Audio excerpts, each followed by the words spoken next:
I now declare Randy Dan dead. Yep. Long live Danny Rand. Oh my god, Iron Fist doesn't suck anymore. Hi everybody, I'm Connor McGraw. This is the Phantom Zone's recap of episodes 1 through 3 of Iron Fist Season 2.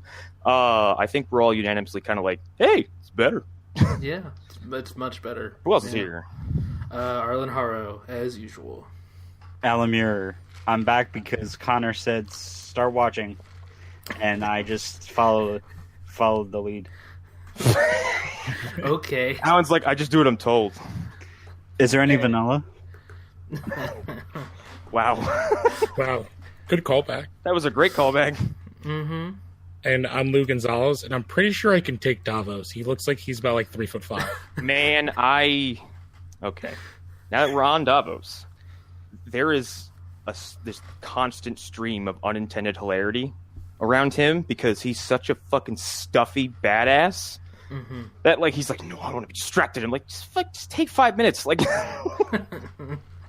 he was great in the Game of Thrones game. that and like he doesn't even do like he doesn't even get. There's no process. He goes from 0 to 1,000. Yep. My favorite line is later on in the series, but like someone goes like, "Oh, great, a fucking like psychopathic vegan." No, I'll just get this out of the way too. My favorite line so far is when Joy looks at Ward and goes, "This is Davos. Say hello, Davos." And Ward he just paints this big grin in his face, turns around and leans forward and goes, "Hello, Davos." And then I give it a week and then walks away. Not just there is no more Randy Dan, but like Ward is also like awesome in this season. Yeah. Bitch Ward is gone. I'm really enjoying like fucking Joy's heel turn, or whatever the hell she's doing. I'm not really sure what they're getting at with her. Yeah. I like that Danny and Colleen appear to actually have like some chemistry now, and I like that Danny is not a fucking fool. Mm-hmm. Yeah. He's no more a fool than you would expect. He's not a fool in the way where that he knows that he's not the best thing since sliced bread. Mm-hmm. Yeah. And that's the best evolution they've given this character. That and like he seems to like he's not written like just like a thundering dumbass like it was before, because one of the first things that happened in this season is like was it Joy wants to be bought out of her contract? Yeah. And Ward's like, absolutely not. And fucking Danny's like, you know what? This is actually a pretty good idea. Here you go. Yeah. It's very interesting. He's like, let's get this shit behind us. This is stupid. Just sign it. Yeah, and I'm glad that Luke Cage was an actual preview, not like this is what could be. Like, yeah. Well, this is what happens when you get good writers and a better showrunner. Mm-hmm. And everybody had time, I think. Yeah. Well, I think the last one, I can't remember how long, but they like pumped it out in like a month. It was, we've talked about it before, but like they didn't have a showrunner till very soon to shooting, and they didn't have a cast until very close to shooting, and all these other things. They basically were just trying to push it out because they wanted to get the Defenders. Mm-hmm. But like, we can do the math. They've had over a year and a half to do this one, and it shows in every aspect, from the action sequences to the writing to the acting, like, and even like set design. Like, it's really well shot also, just in these first 3 episodes, compared to the first season where like it was kind of flat in a lot of that show. So and like right away we get a pretty cool action sequence in episode 1 where he fucking he sidesteps a truck and Iron Fist punches the engine out of the front of it. Yep. Well, that's the other thing. They also solved the problem of for season 1 where he like never uses it.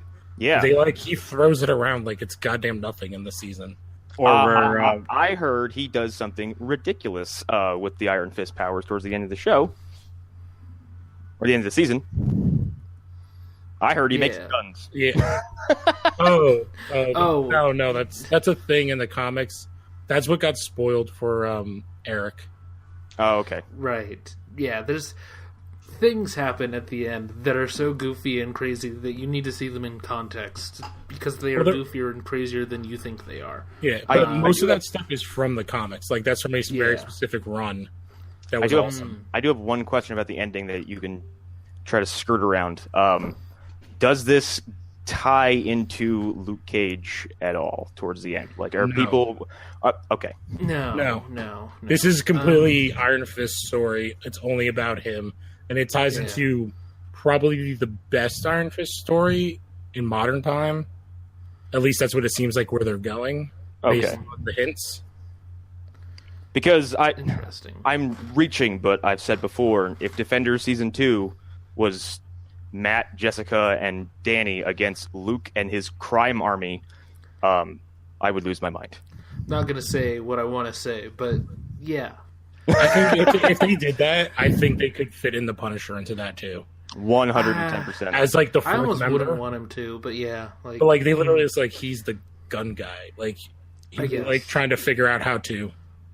I guess if they, I've been thinking about this. I don't know if I would with things that happen later on in the show. I don't know if I would necessarily want that with them just going against Luke Cage. But I would almost prefer their version of, not exactly, but a version of Civil War. At least heroes fighting heroes. That basic premise. Yeah.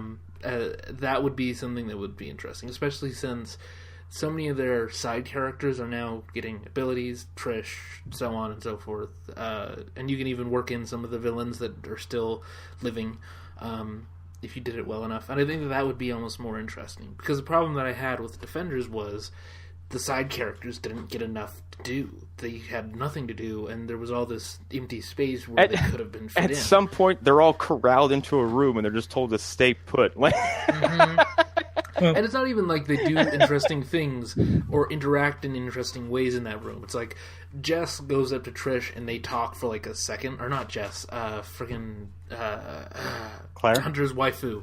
Karen. Blonde from Karen. Yeah, they fucking have a little chat next to a fucking crime scene wall or whatever. And that's the bulk of the interaction between the side characters that don't know each other. So yeah, It's like they were put. that interesting. They were literally put into a box and moved to the side. Mm-hmm. But I do think the one reason, and will be changed post Luke Cage and Iron Fist season 2s, is that those characters were also like completely outmatched because they had no abilities or kind of way to stand on their own. And now with Misty's arm and like there's other things going on, like they can stand with the rest of the Defenders. Man, well, I yeah, hope too. Misty's arm can turn into a gun at some point. That would be really cool. But it's not even that, Lou. It's just like these characters interacting with each other in the same way that their lead characters are interacting with each other. Again, Trish and Karen have like the most like basic. Well, yeah, because they're both like news conversation. people. Oh my Like, god, they can do that so much better. I know Jessica. That's cool. They both walk away. Yeah, that's the bulk of it. Where there could be some really interesting stuff in there that they could really dig into, and they don't. But back to this, like it seems like the plot of this season, and people who have finished it probably know a little better than I do, is centered around Triad War, basically. Yes. For these 3 episodes, I'll say that's. I think we can confirm for these 3 episodes that's Okay. really what it is. Which this season works in like it's mini arcs. Okay, which is, that's pretty good actually, because one of the reasons I like Daredevil season 2 is because there's like a very concrete stopping point where the Punisher's initial arc ends, and then when he comes back. So it does work like little chapters. Yeah, this is definitely similar, where it's like these 3 episodes definitely are a hunk together, and probably the next 3, and then the last 4 are kind of a hunk together as well, I would say. Yeah, they all. Yes, definitely. I think they're learning a lot from their previous seasons, and they've taken the right lessons. And I think it's resulted in a really good show that's really interesting. Maybe Kevin Feige is like slowly poisoning Ike. Maybe Like he can't be on set all the time or like be in charge all the time. So Kevin's like, I'll step in. Well, there's definitely a big change of how they treated women in the last 2 shows for Netflix. Definitely. I think honestly, Jeff Loeb is on the way to his own Feige-like takeover. I think that's what's happening. No. Ike is in the Bucky box from Civil War. Yeah, probably. Definitely. It would make sense. It would be the best way to have like a mini Feige at each different kind of level of the MCU. Yeah. And I've Now said they many just take times one Loeb for would do a good Yeah, job of that. yeah. They had another one. They fired him. Yeah. Idiots. So blah, blah, blah, blah. Danny has a new look. I like it. I like the fucking yellow kind of little scarf thing of a jig over his face. He doesn't look like a fucking hippie who needs a shower. Yep. Yeah. It was a welcome change. And man, the fight sequences are so much better. They're so good. They're great. And they're all different. Yeah, That's the other thing. I want to. It happens in episode 3. The extended flashback between Davos and Danny. Yeah, we see some of it in 2, and I think we see 90% in Incredible. 3. Yeah. Yeah, I think the way I they shared, frame that fight is like Danny is just so resolute on not losing that the fucking what is it? I don't know who his masters over there are called. I can't remember. it's They're like, yeah, you know what? Because Danny is literally just taking punches and and refusing to quit, he wins. Didn't Davos say it was his father? That's yes, the reason? it's Yes. Davos's father is like the guy who trains everybody in Shenlong or Yeah. Kunlun. Oh, so it was His kind of name's- so it was slightly a merciful move. It's like, hey, stop pummeling my son. Well, it was either so you submit or you die. So he saved his son's life, but dishonored him, quote unquote. Okay. So that character's name is, I'm looking it up because I couldn't remember, is Lei Kung. So All right. in the Yes. comics, he's referred to as the Thunderer. That's a hell of a nickname. Well, that's a big part of the only nitpicky thing I would have is both Davos and his father look nothing like Yeah. what their counterparts, and not like racial changes, but like they are both like ginormous brick shit houses in the comics. Oh. Hence why the father's name is the Thunderer. I mean, yeah, but like the dude who plays Davos looks like he could kill me with his pecs. Yeah. And, Yeah, and that the guy- actor who plays his father, he's a badass. I've seen him in other things. But it's just like when you see Danny and Davos stand next to each other, or like there's like I'm looking at a still from when they're both like seated before they fight. Like it looks like an adult and a child. Like I also did love the inclusion of the mask. Yeah. oh yeah, Even if it did look a little silly. I think It them did. I think them showing the mask in that scene was like, hey, this is what it would look like with the mask, and that's why we're not doing it. I think that's No, exactly here's what the happened. thing is, it's a ceremonial mask also. And Yeah. I still say, like, if I can't remember his actual name, but if Gladiator made a mask, it would look cool. I'm sorry, it would. If he made Yeah. him a mask, it, like a helmet, or even a helmet. Well, they could just what even Matt has. They could even say like, Um, oh, Rand, we have like technology, we can make That- way. That too. I mean, actually, why not combine those two things? Yeah. He meets Melvin, and then Melvin gets Rand technology, and he goes and works there. And They, then- I'll they say- do a Barry Allen or Cisco version of the Arrow mask. I mean, what the Yeah. fuck is Melvin doing right now that everyone thinks Matt's dead? yeah, I don't know. Like, I'm He's building like bandsaws to like solder to a suit. I feel like Damn it. I think think so. in my head, canon, Turk Barrett took over that joint. he's yeah. just sitting there. He's sitting there doing nothing because no one's like because fucking Matt is quote unquote dead. Right. He's like, man, this gig sucks. Yeah, because well, I can't say anything. And then he just throws like a handkerchief down. And he's like, I'm Turk Barrett, and quits. Yeah, I know. Well, Turk Barrett had gone Luke Cage. He went legit. So Yeah. Yeah. Well, well, somewhat legit. he was selling smoking pieces and bongs. I'm interested when this takes place. If this is, It definitely It takes has to place be after after. Luke Cage because of comments that Misty makes. yeah. I'm curious though. Maybe they take place at the same time. That would be. To me, this takes place like right after the ending. Like this is Yeah, I could see that. because like Misty talking about like what's her situation in the Force. That all Yeah. feels like it comes directly post Luke Cage. Yeah. Well, that's the thing. When does she come in? Does she come in these first three? I can't remember. Misty? I don't think so. No. Okay, yeah. Okay. See, I don't know. I know that there's like a 2-week time jump at some point during the season. So I could see Maybe during these that first 3 period. episodes happen simultaneously with Luke Cage, and then when she jumps in, it's like post Luke Cage. Yeah, 'Cause that when- could be. Yeah, because whenever she makes like several comments that are definitely like things Yeah. that have happened after that show's been over. Definitely, and especially one of her last comments to Colleen. Yep. Yep. Anyways, yeah. These first 3 episodes, though, they're really strong, and they like even the side characters, which is a problem I've always had with most of the Ward Marvel shows. is my hero. Mm-hmm. I Even like a can't moving believe- guy. I can't believe of what a fucking 180 I've done on him. Yep. Because last season he was bitch Ward. He just cried and moaned and complained the entire time. And he was like, "I'm doing heroin." Everyone's like, "You fucking suck." Like, Then he'd flip off his what was his monitor that Yeah. Howard was watching. Yep. Well, I think in a weird way, Ward is kind of like your normal guy being put in this situation where his sort of brother is a magical kung fu master, Yep. and like he's reacting as best as anyone could possibly. well, I just like the stuff that's going on with him away from Danny. Like he's His problems with Joy. his fucking personal life is like a mess. And he just he just tosses money everywhere. It's done Oh so man, well. that was my favorite scene when he was in NA when they're passing the can. He just He takes just a lot tucks a of bunch of money. hundreds into a fucking coffee can. Yeah, like just use us to redecorate. Yeah. He's like, I brought cronuts. Was I not supposed to bring cronuts? He just doesn't know what to do. He's like, I'm just rich. That's my only personality trait. Well, I'm trying to he's find like- more. He's like, I brought them. Well, I got my assistant to get them, so it still counts. Yeah. Yeah, but this is the, like, when we were going into season 1, this is the kind of performance I expected from that actor after Banshee.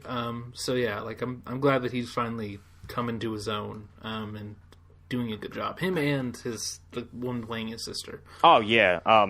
Joy is delightfully evil. And I don't know who her like what was it, that Asian collector friend. Mm-hmm. That entire sequence of Davos is great, and I like that Joy got all this money, and she's like, "I'm gonna live luxuriously." Yep. But she's definitely up to something. I'm just not sure what the hell it is. Yeah. Yeah.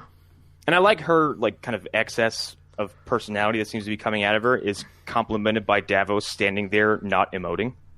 Yeah, they're a perfect pair. Like, Yeah. she's chewing the scenery just a little bit, and he is so just pulled back and tight. That and no one can say his name. Yeah. Yeah. Is it Davis? Hey, Davos.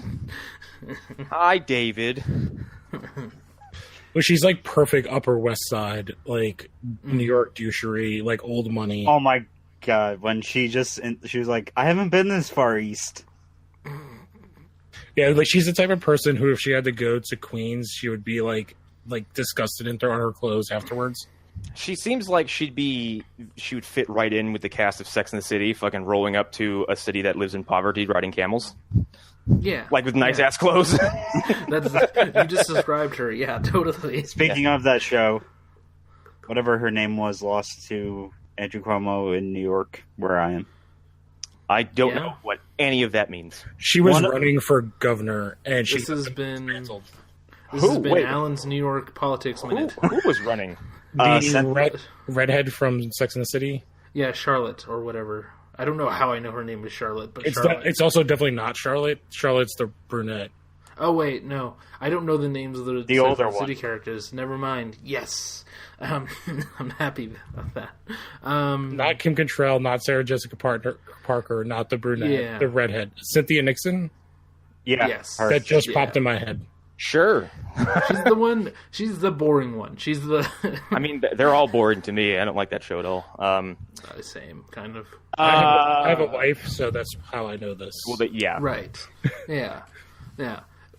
Yeah. I don't know. After know. one of my relationships where I was subjected to the Notebook that many times, I think I would never enter a relationship like that again. Yeah. Let's watch Anyway. Sex and the City. Let's compromise.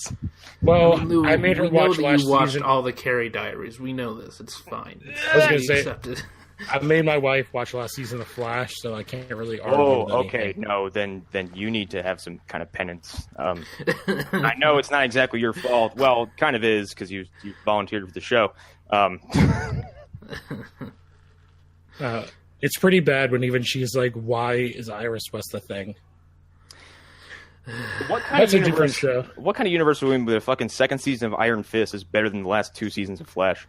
That's a world that actually, you know what? I'm okay with it. I'm okay with it. I think, yeah, because it's again like I've said this in many places. Like it's a sign that these shows are getting better overall. Like, there's a consistency among all the shows that wasn't there before. And I'm glad. I'm very glad that it's happening. It's a surprise that it took them so long to figure this out. Yeah. But like, in regard it's just standout scenes, the extended dinner drama from episode 2 is that's amazing. really, really fucking good. Yep. I Mostly think it's because you're just like, you're sitting there waiting. It's like one of you is gonna pop. and they picked the perfect person to do it. I can't remember who it was. It's Colleen. Oh, Colleen that's right. just like sitting there, and she's just like, Colleen. all right, I guess no one. She like backs up. She's like, oh, I guess no one's gonna say it. I'll say it. Isn't she like kind of twiddling a wine glass in her hand too? Like, you know what? I've had enough. It's time to get this off my chest. She's like, you can cut the uncomfortability with a dull spoon. So like, I'm gonna just call everybody out on how weird this is. Yeah. And then everybody speaks their mind. Davos is like, man, you beat me fair and fist. Yeah. After calling Colleen a whore, which, wow, Yeah. Davos. Just Seriously. just going for it. That to me, like, if you didn't know he didn't know anything about women, or just didn't understand them from his interaction with that red dress lady, probably shouldn't call your rival's girlfriend a whore either. 1, she can kick your ass, and 2, he will kick your ass. Right. Yeah. That's not, actually. I think if Colleen were present, I'd be more afraid of her. Yeah. I mean, we've said this since season 1. Like, I always thought that Colleen should be the Iron Fist. I heard rumblings that that's teased in this season. I'm not gonna I'm being quiet. say things. Yeah, don't confirm or deny anything. I'll just say, hey, I heard a rumor. Things were said. Yes, that is true. Okay. She does get a sword. She does have a sword. She does use that sword at various points. So yeah. Anyways, I would say where were we? that actually reminds me. I would say that she takes on similarly to Misty and Luke Cage. Like, she's kind of like the 1B main character this season. Oh, yeah, I noticed that right away. They put a lot of focus on her and There's Danny a lot. as a couple, and it's really refreshing. Yes, there's a lot of Yeah. focus on her in general. Yeah, and I can say, and Lou, I want to know if you feel the same way, that the plot with her and the box and her family, I think it pays off really well. It does, and again, it ties into, not her part is new, but like the thing that it ties into is something that actually was in the comics as well. Oh. Like, I'm trying really hard to dance around this. So the story that is said is something in the comics, similar to the other person who was mentioned at the end of the season, as well as the guy we saw in the short video clip in season 1. Oh, okay. I want to talk about Alice Eve for a few minutes because We could talk about her for all the minutes. holy shit. One, it's weird that you could take an organism like Alice Eve, who is like perfect from top to bottom, and make her look like a physical and emotional wreck. Mm-hmm. And she's giving 100%. Oh, yeah. Oh yeah, that was what kept me going through the first 3 episodes. Was she was so interesting. Mm-hmm. Although I don't did know find, does she have is the implication that she has a split personality? Yes. well, she's Okay. playing the character type. I don't know anything about Typhoid Mary. Okay, Neither she's do really I. a daredevil. That's the only thing I know, Awesome. and I was trying to avoid anything because I wanted to go in and just kind of watch this unfold without any knowledge. Yeah. The only thing that I found funny was that they tried really hard to make her not pretty at some points, and it just But it's again, It's impossible. it's Alice Eve. Like, Yeah. Like, even when she has her hair all up and she's, like, doing that. yeah, that's what I mean. Like, she has no or quote unquote no makeup on and a ponytail, and in like shitty clothes, and it's like, no, I can still see that's Alice Eve. yeah, like They they dress her, literally like, made a movie where she's perfect. they fucking dress her down in like tree bark colored clothing, and kind of, there's something going on. They did some kind of shadowing with her face, but she looks kind of, I don't know, I wouldn't say, there's like a tan-ish tone to her skin, and it's kind of supposed to, like, she looks like rust, basically. Mm-hmm. Like, she's got that worn-down look, and even then, I'm like, nope, still perfect. Yeah, no. I actually There's feel almost like- from, like, wow, you're gorgeous.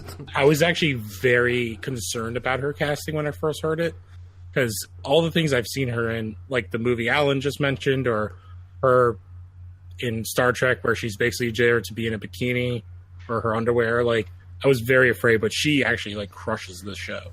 Yeah, Yeah. she's not, What she's about- not being used in either of those capacities here. Mm-hmm. How about No, she's actually the exact opposite. Have any of you seen her in the movie with? I'm blanking on the name, but it's got Dakota Fanning. It's about a Star Trek. She plays an autistic. No. Oh, I've heard of this. Yeah, we can circle back to that maybe, possibly. But no, that's I don't know. Steve, I don't know. I wasn't sure how to feel about her either, though, going into this, because this is just not the kind of thing that I'm used to seeing her in. So I feel like I haven't seen her since Star Trek. I feel like that was gonna say, like, I haven't seen her since that, and again, everything I've seen her in, she's basically just like played as the hot girl. Mm-hmm. That's it.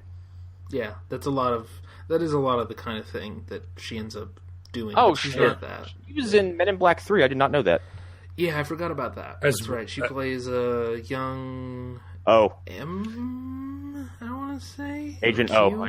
That's the time travel one. Yeah. Yes. Okay.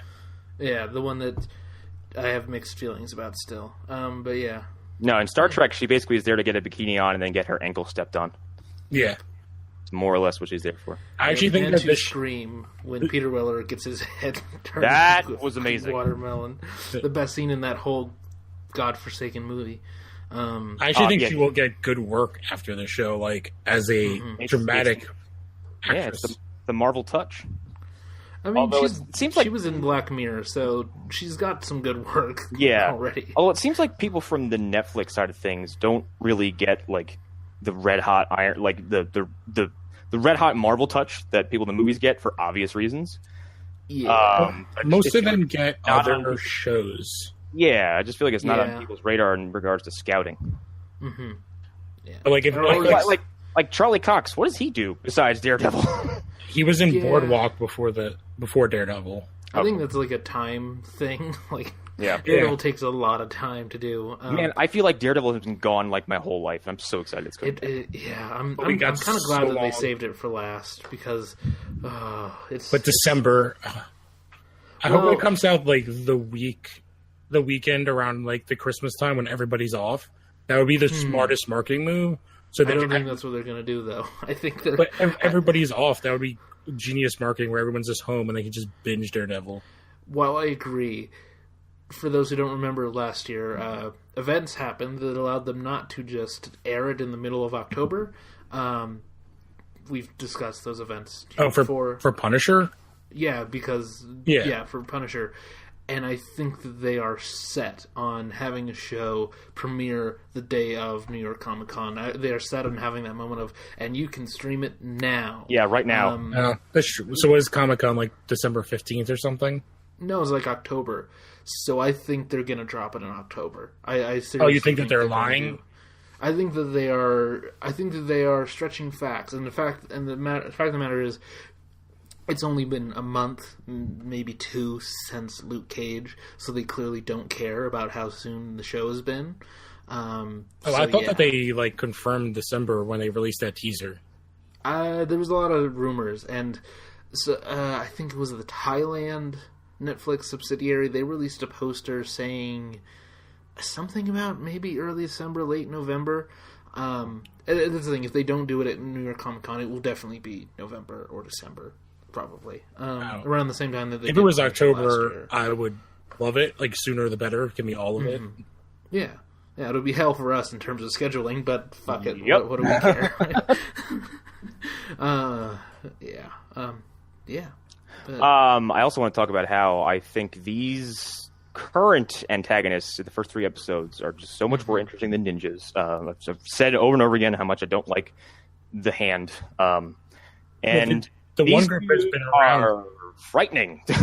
Well, the one group, the Axe Gang's been around since Daredevil season 2? And they're called the Hatchets. Yeah, well, they're based off of like a real gang. Yeah. I was actually familiar with the Axe Gang from watching Kung Fu Hustle. Yeah. You told me it was a real thing. Yeah, it's based off of like a real part of the Triad. Which is like I don't want to ever think about 9 dudes coming at me with hatchets. That sounds really frightening. That's why they have hatchets. That fucking public execution of that one dude in the pawn shop. I was like, that is some really extreme shit. Yeah, there's only one of them, and when we get to that, like, there's only one of them that annoys me, which I don't know if it annoyed you, Arlen, the one guy. Who the Tough guy? Yeah, the one who gets creamed later on. Let's just say that. He's like the thing that annoys me in every TV show or movie where it's like, why won't you listen to this character? He's the one that's saying all the things, that knows all the things. Yeah. Why are you being a dick? There's no reason for you to be a dick. Mm-hmm. Yeah, and I mean, he didn't affect the plot in any major way, so it was fine. But yeah, no, I have the same thing where it's like, just listen, just listen when somebody's telling you something. Just listen to what they're saying. Don't write it off because you don't want to believe what they're saying. Which is something that happens far too often in films. But I know the leader of the Axe Gang, he's the same actor that's been there throughout the entire series. Or all the series. He was at least in Iron Fist Season 1. And he was in Defenders as well. Yes. Because he's who they team up with to go against the Hand. Yep. Yeah. Yeah, I don't know. I really enjoy it. And I think Connor's right. I think it's just because the ninjas became boring partially because of how they were dressed. And because their most interesting leader was Gao, and that was something that I don't think was the case from the beginning. I still don't think she was Hand at the beginning. I think she was... No, she was definitely not written to be Hand. And she's dead now, right? No. Yeah. No, she's the one who's alive. She's the only one that we don't see actually die. Okay, so there's that's in the back pocket. Actually, at the last episode of last season... Yeah, she's the one who brings Joy and Davos together. But that happened before Defenders, so we don't know what she's doing now, though. We do know... I do remember, though, that she survived, because Bakuto dies. Bakuto gets his head cut off. Not Nobu gets thrown down an elevator shaft or something. And then... Something. Yeah, everybody else eats it except for her. She, walks out of the tunnel. Okay, she's the one I really liked. She was the only one that was interesting. But the Hand, I just feel like was ineffectual, and they just. But they also got rid of. It went on too long. Well, again, if they'd all been that's the thing. I still do think Bakuto was cool, actually. But if they'd all been Bakuto or Gao levels of interesting, then I think the Hand would have been more interesting. The two problems with them is that one, they didn't do one of the cool aspects of the Hand in the comics, which is when they die in the comics, they literally turn to dust. Yeah. Yeah, they don't have the effects. But no, they don't. The other thing is the reason why they're using the comics is because they're easy to draw and they're kind of cannon fodder. Right. Which is interesting, which is you can do in the comics. In a TV show, it's just nonsense. Unless you have the Punisher mowing them all down in hilarious fashion. Yeah, well, in a TV show, you need characters who are compelling and interesting. And they didn't do that. Yeah. And they tease you with one. And then she's fucking removed from the season, well before she should have been. Mm-hmm. And anyways, the Hand would have been more interesting if they had just cast better main Hand leaders or characters. Anyways, yeah. But episode 2, I think, or 3 starts or end. I can't remember where it is, but so basically there's a kind of a mini plot going where Danny and Colleen are trying to get these two feuding families to stop and sit down and fucking negotiate at a table. The Hatchets and the Golden Tigers? Yeah, they're trying to prevent all-out war.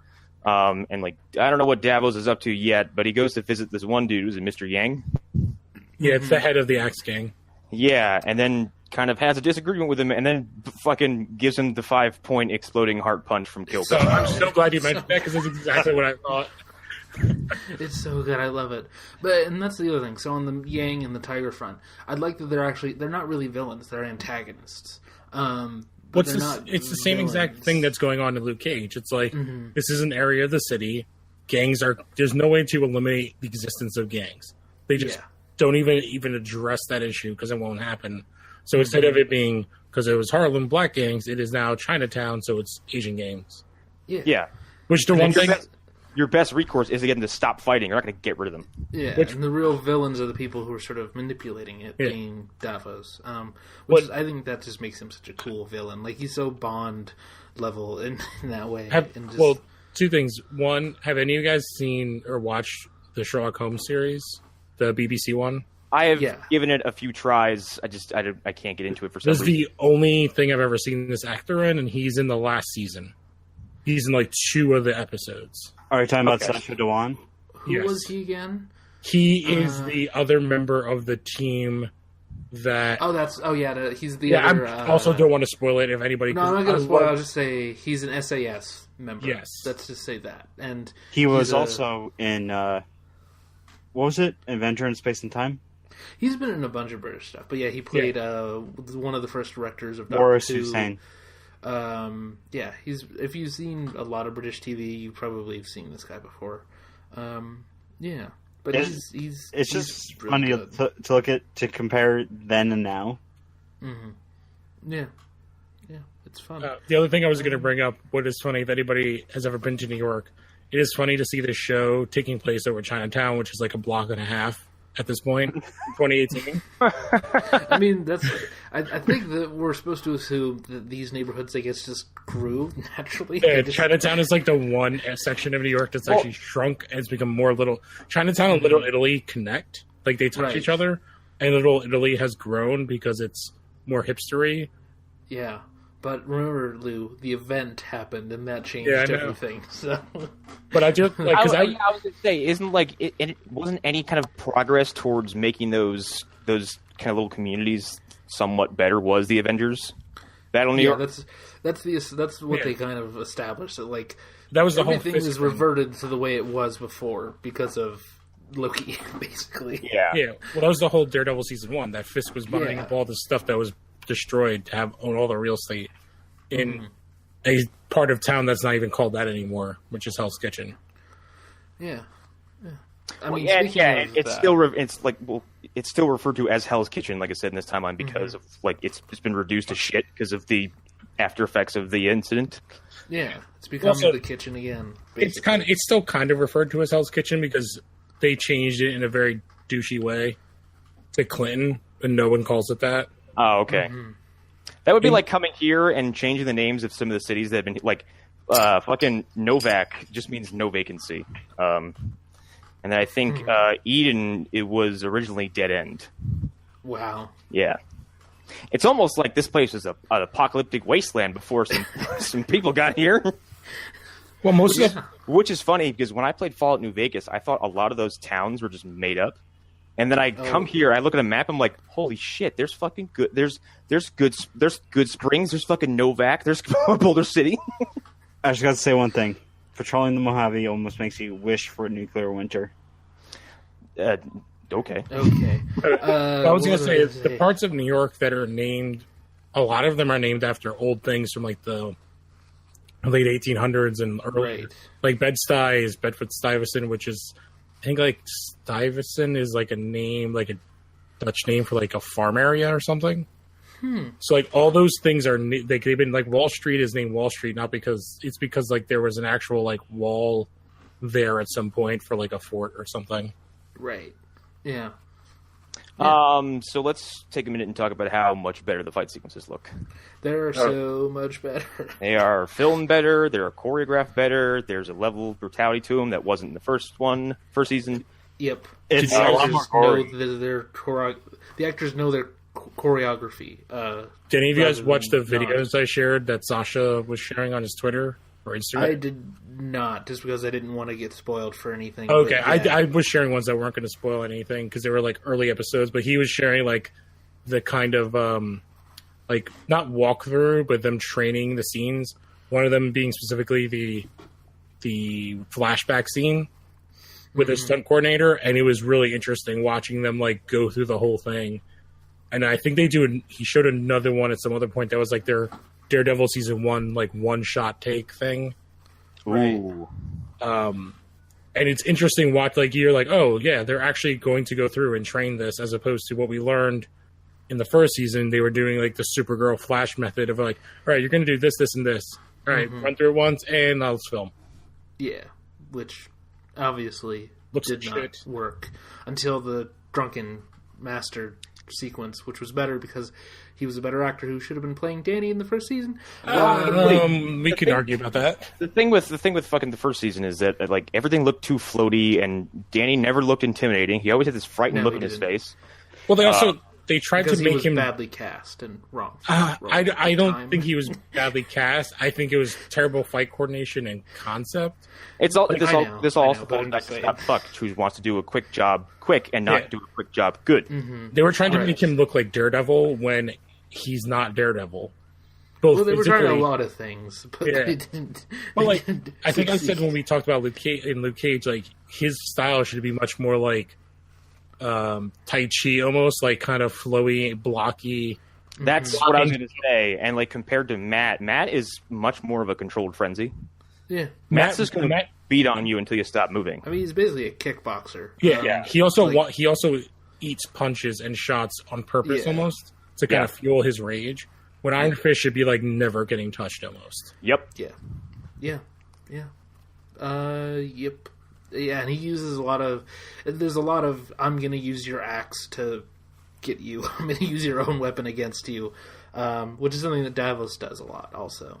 And their fight sequences, which I don't know if they have any in these first three that I can remember. Only in the flashbacks, I think. Well, they have Yeah. that one tussle yeah, where that's Davos right. calls Colleen. Oh, and Yeah. they have a tussle at the river, don't they? Yeah. Something. There's like a street or whatever. Like Davos is waiting outside a door for Danny. Yeah, it's They, like- before the dinner. I think that's like episode 2. Yeah. And during that, I think that's when we get parts of the flashback. Yeah. They're That cutting between the flashback two is fights. not just the choreography, just the way it's presented with how much blood they put on those two dudes and on the floor and everywhere else to just give you an idea of how long this has been going on. Yeah. Yeah, they basically make it seem like the fight's like hours and hours. It seems like it lasted all day because Danny essentially turns the fight again towards the end when the sun is starting to, position itself in the window. Yes. Yep. So it's probably starting to set, and he's like, "All right, that hurts if I look at it. Let's get him to stand over here."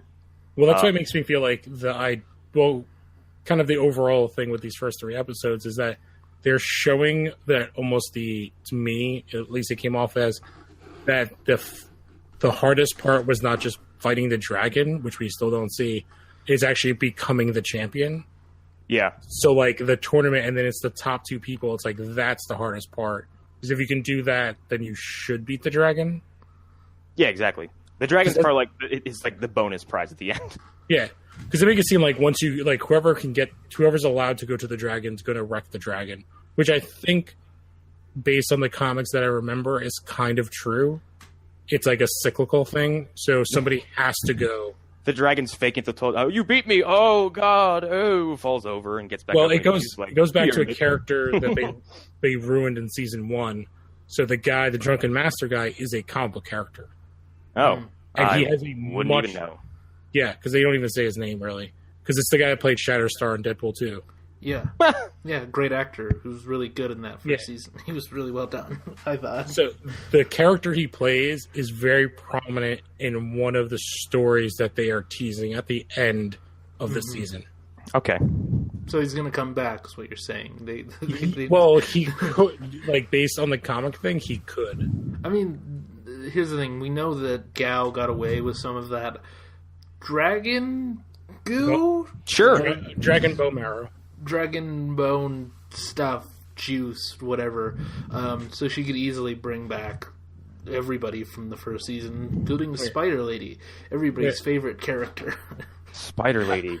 Remember Spider Lady? Well, Spider Lady No. was another character that they ripped and did a horrible version from the comics. Yeah. Spider Lady. Who the fuck was the Spider Lady? She's the lady who uses like poison on Danny.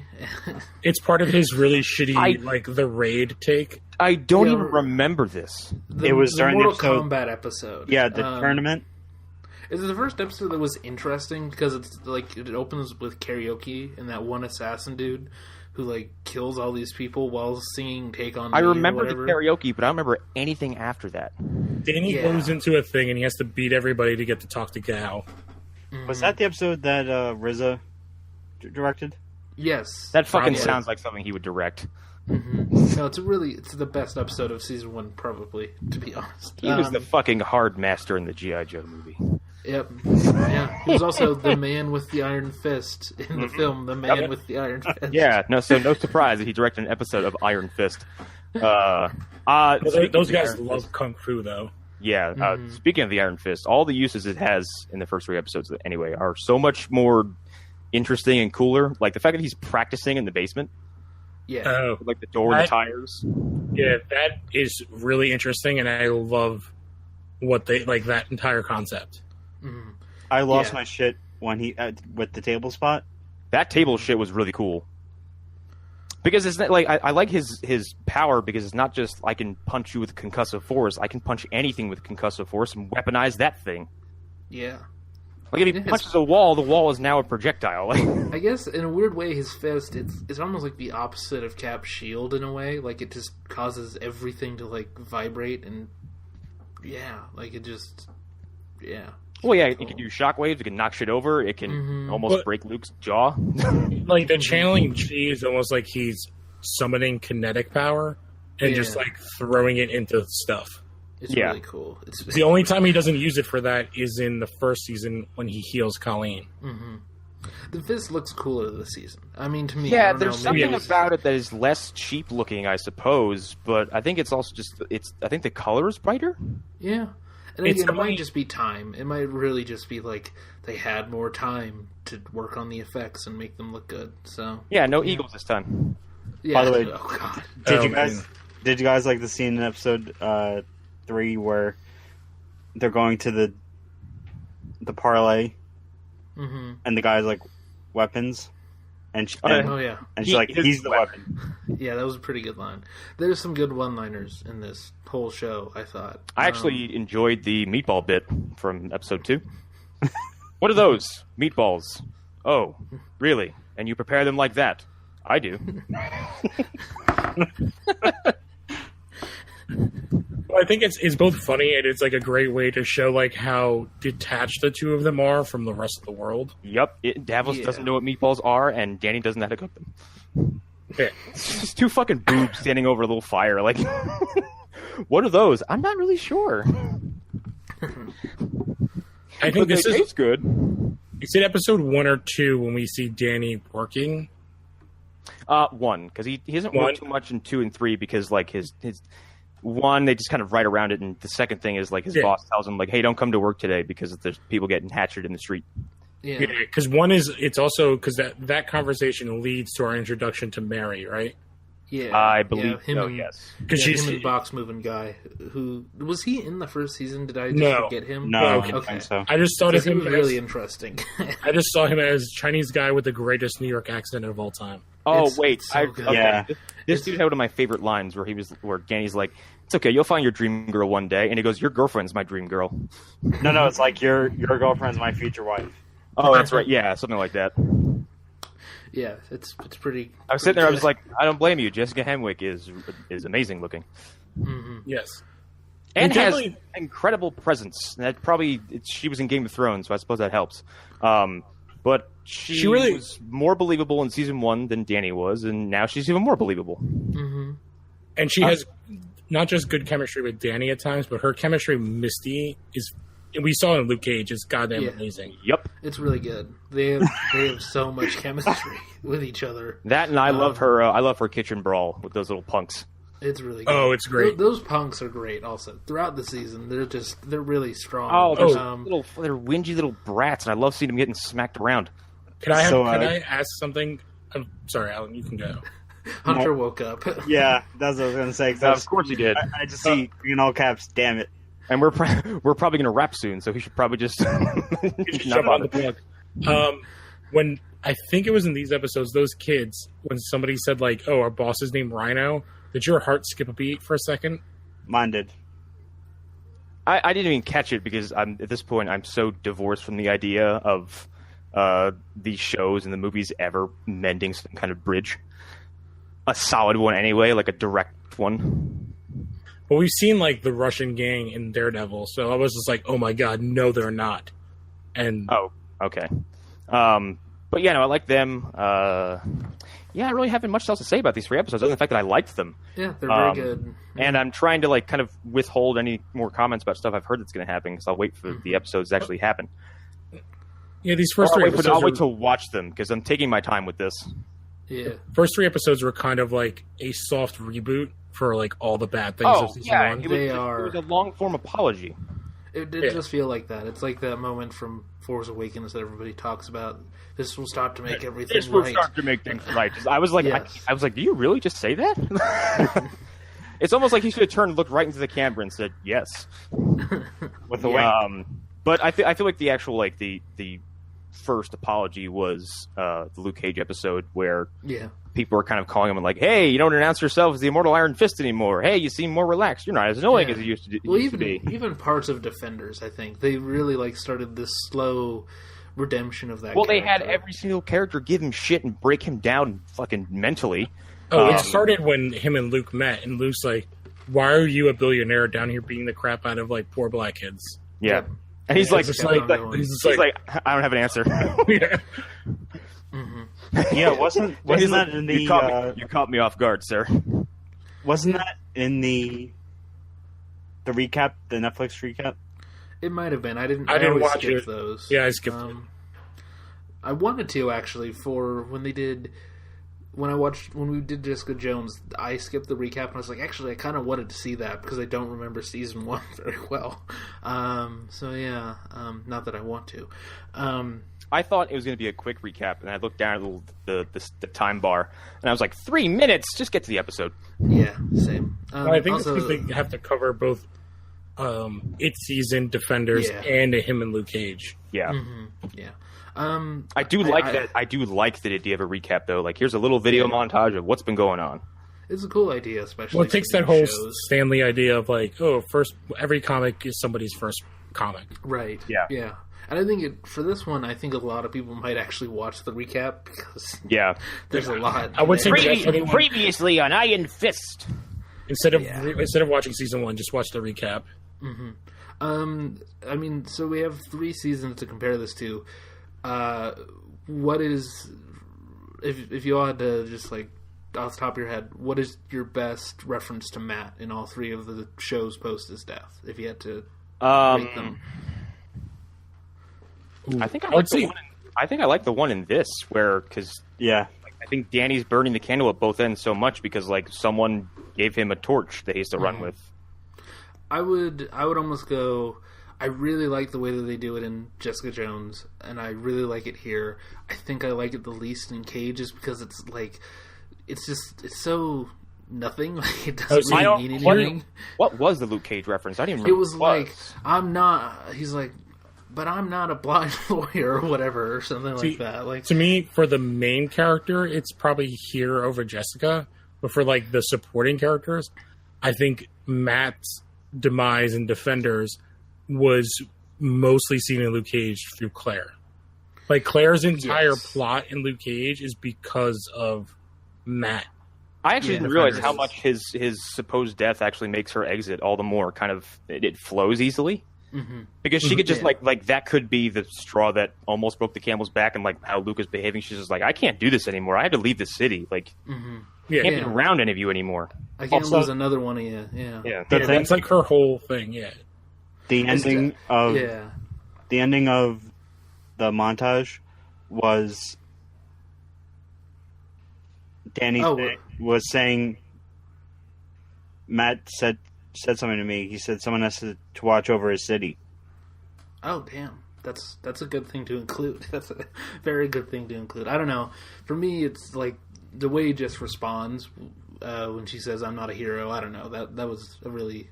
That's something I still remember. So, but I think these 2 shows do it the best. Probably. Yeah, that's what I say. Like the main characters in those 2 shows do it the best, but the supporting character Claire is the most affected character.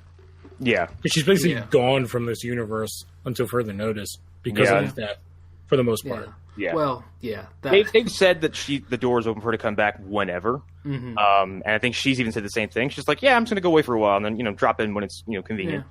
I have a daughter, and I'd like to.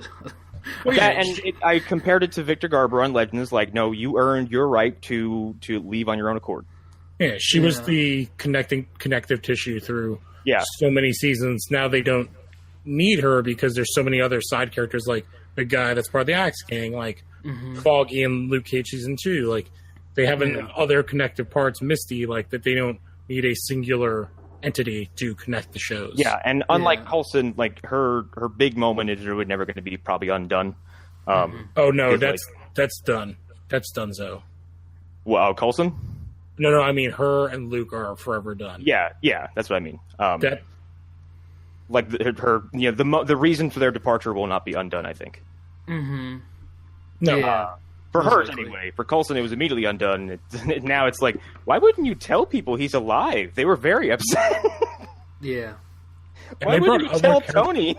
They brought other characters into that show that would communicate with other Avengers because I think Sif was on 2 episodes.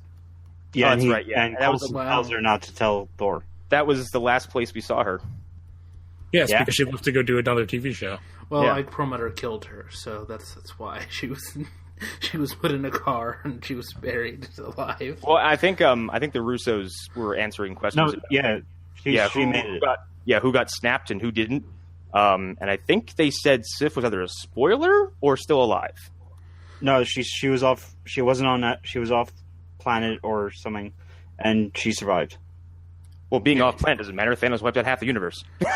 She was not ever with the Asgardians to be on the ship when Thanos showed up. Yeah, exactly. She was in another dimension where Loki's brain was being implanted into hers because that's what we all want. Well, I think they also got Um, pissed off at her because she auditioned for Wonder Woman. Yeah, I don't. And then, like, not long after that, she got her show, which I don't even know if it's still on. Yeah, Well, I saw what they did to Zachary Levi. I mean, I don't think that was the reason. Well, no. Um, Zachary Levi, him and that guy are, like, buddies, and they switched places because they were working on TV shows. So, like, when one couldn't do it, the other one did, and they switched back. Because the guy he was on the Disney show that Once Upon a Time. Oh, he was? I did not know Yes. that. He plays Prince Charming. Oh. So, like, they're very good friends, him and Zach Levi. So when one was on a show and the other could do it, they, like, would switch. They're I buddies. think Alan was Right. referencing Shazam. That's what he was talking about. Oh, I thought he was I thought he was talking about, was it No, No, I thought he was. Fandral? I thought he was talking about what happens to his character in Thor Ragnarok. Well, yeah, Yeah. he was talking about both. He was talking Okay. about both things. Yeah, it was. I think he was Okay. connecting Shazam and Thandral and his death. I think that was just because Taika didn't care about those side characters, and I didn't. No, because he's the quickest death in the movie. They also like Hela needed a body count, and they're named. So Yeah. I think we can wrap on this. If I think we're good. Yeah. I'm Connor McGraw. We just recorded Mortal Kombat Annihilation for Movie Dumpster. Blech, that movie is a fucking turd, and I hope I never have to sit through it again. Coming up, we are going to be doing American Werewolf in Paris. Ooh. And one of the other guests that I've reached out to wants to do Killer Clowns from Outer Space, and I was like, wow, you went right for the jugular. Okay. Wow. I think I was, like, 8 or 9 the first time I saw that movie. I have never seen its entirety. I've never seen it all in one sitting. It's so good. That The is only shocking thing- to me, actually. The only thing I remember is a clown in a hamper. Yeah, basically. I remember it in fragments, but like nothing concrete. Okay. That makes sense. But yeah, stay tuned for that, and hopefully the Guyver 2 episode's coming out soon. It was kind of a little longer than we thought it would be. I mean, you could almost do 2 parts. I mean, why not? Well, and we talked about revisiting it and watching the theatrical cut, because the theatrical cut is much shorter and might make for a different experience and actually might change some people's minds. Sean. Okay. Yeah. What's my plugs?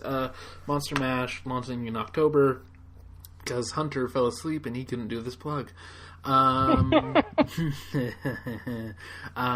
yeah, that launches in October. Episode 0 probably coming out earlier. It's basically depending on when we get podcast art done. Is that the So, Dracula yeah. episode? No, episode 0 is an episode we did with Connor, sort of explaining the show. I Yeah. was on that too. Yeah. Thank you very much. Well, you didn't talk much, Al, because you're you.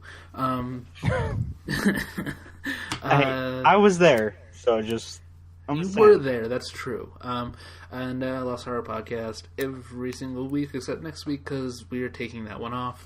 But we did the summer look back. Looking back on all the movies that came out this summer. What did we think of the ones that we did see and didn't see and so on and so forth. week after next, the horror versus thriller episode will be coming out, featuring Connor. So again. Look forward to that. Yeah. I am everywhere. Yeah, and nowhere. He's Darkman. Yep. Take the fucking elephant. Give me the pink elephant. I want a pink elephant. I love that movie. I love that movie too because I forgot Liam Neeson was in it, and then I revisited it a long time ago, and I was like, oh my god, he's just unhinged this whole time. The man has a gun leg. It's so good. Well, the dude cutting off people's thumbs. It's so good. Yeah. Who's next? I. Hi, Alan. Lou and I. Lou and I did. Well, me, Lou, and Gary did another episode of. Should we reveal it? I don't. It's not my show, but I would have asked Gary first. Well, we have a show that should be coming out sometime soon. That is really fun, and we have a movie that we all fawned over and a TV show that we wish didn't exist. That aged poorly, and Lou and I, the most recent episode of Smallville Chronicles is up, and thanks to actually me listening to one of the After Darks. Namely Connor. What Connor said. Lou and I we're changing the way we record, so this doesn't end up taking 10 years. I don't think that was the lesson to take from that. I think the lesson was literally 10 years. I think the lesson was next time you guys sign up for a show, don't sign up for something that will be 10 years. No, we'll be finished in sooner than 10 years because it's only been a couple months and we're already... not this coming week, but next week will be the finale of season 1, which hopefully we might have our first... That's right, because you guys aren't doing... Okay, never mind. My math was wrong. You guys aren't doing season breaks, supposedly, so you're just powering right through it. So, yeah. So it'll take like 5 years. Yeah, even if you take like a month off in between seasons, I advise that you do. That's just me. But I think maybe we'll do like a special in between. So like the first one will be the Aquaman failed pilot, starring Justin Hartley, who is now super famous and was not at the time. Yeah. The original Green Arrow laid that groundwork for Stephen Amell. The original Green Arrow and the original Aquaman. Yep. Replaced by a guy whose I can't even name if you ask me to. The only other thing I've seen him in, head. He was in a movie with the guy that played Olaf in Frozen and Kevin Hart. I'm just going to believe you and assume that you're correct. Because it's actually not a bad movie. I can't remember what it's called, but he hires people to be his groomsmen at his wedding because he's getting married to Kelly Cuoco, the guy who plays Olaf. Okay. Anyway, I'm really excited for when you guys get to the point where Lex Luthor shows up and he's just a man in a wheelchair and he's not Michael Rosenbaum. That'll be a fun time. That's like season 8. Yeah. The other Aquaman you're talking about is actually going to be on Titans as Hawk. Of course he is. Wait, are you serious? Yeah. That is hilarious. That show is produced by Berlanti, I believe. At this point. Does this network just have all these actors like chained up in a basement somewhere? Like you can get them out. Well, what's the name that played Lana Lang? It has a new show on CW. Yeah, I mean, well, again, it goes with the whole Berlanti thing of like cast people who have been in the universe before because they bring something. There's only one person from that show two. One is dead. The other one that they will not bring back, and because she's probably going to go to jail. Yep. You can hear all about that in a new podcast I started listening to, which is like Escaping Nexium, which is dark as fuck. I'll look that up. It is. It's the first podcast I had to pause and take a break. Wow. I listen to Sword and Scale, and it's kind of the same way. I've done a couple episodes of his, but I've heard mixed things about the guy. He kind of seems exploitative, which is why I only dive in there every once in a while. Yeah, I heard he had like weird interactions with the My Favorite Murder Girls. Yeah, I've heard the same thing. So yeah. Anyway, are we? Is that it? Was that everybody? Yeah, I mean, while we're plugging podcasts, Lore's a great show, so go listen to that. Yeah, everyone goes to Lore. Has anybody watched the TV show? Because I have not. I've don't even watched understand all how. of it. It's great. Okay. It's essentially, if you're someone who's listened to all of the episodes, it's probably not as interesting because it's things that he already covered on the show. But I don't know, the recreations are really good. The actor's really good. There's an episode with Holland Roden from Teen Wolf. So yeah, it's a really good show. Go watch that. Alrighty, Yeah. that was our Iron Fist summary for episodes 1 through 3. We'll be back this weekend for an After Dark. See you later. Bye-bye. Bye. What the F is this, live journal? Fuck Ratman number 26. And fuck Venom. Oh god, PG-13 my dick.